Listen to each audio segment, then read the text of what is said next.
আইন দাদু, কখন এলে তুমি? এই কিছু। কেমন আছে দাদু?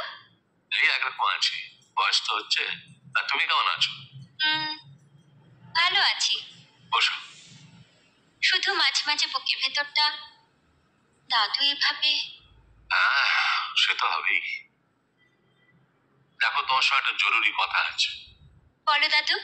তোমার দাদুর শেষ উইলের একটা জেরক্স কপি আমি নিয়ে এসেছি, সেটা তুমি একটু দেখো। ও আইন দাদু, দাদুর উইলে জেরক্স কপি আমার পড়ার কি দরকার? ও তো জানাই কথা। জানাই কথা, তো একটু দেখো না। বেশ, বলছি যখন দাও।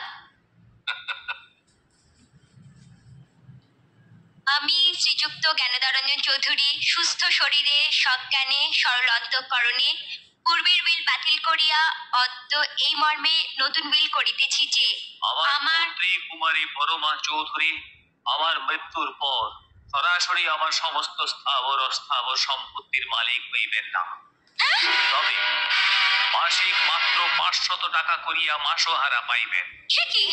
অবশ্য বিপত্নিক বা বিবাহিত নহে এমন সহৃদয় শিক্ষিত উচ্চবংশীয় উপযুক্ত পাত্রকে বিবাহ করিলে বিবাহের 1 মাস পর বা ওই 1 মাসের মধ্যে স্বামীর মৃত্যু হইলে বা ডিভোর্স হইয়া গেলে আমার সমস্ত সম্পত্তির মালিক হইবেন শ্রীমতী পরমা চৌধুরী। অন্যথায় স্বামী জীবিত থাকিলে। অসম্ভব!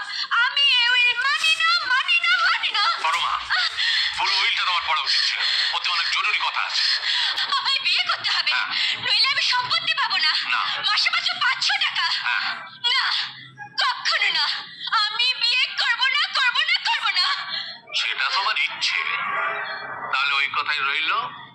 মাসে 500 টাকা। কত টাকা? 500। তাই নাও, ধরো ধরো।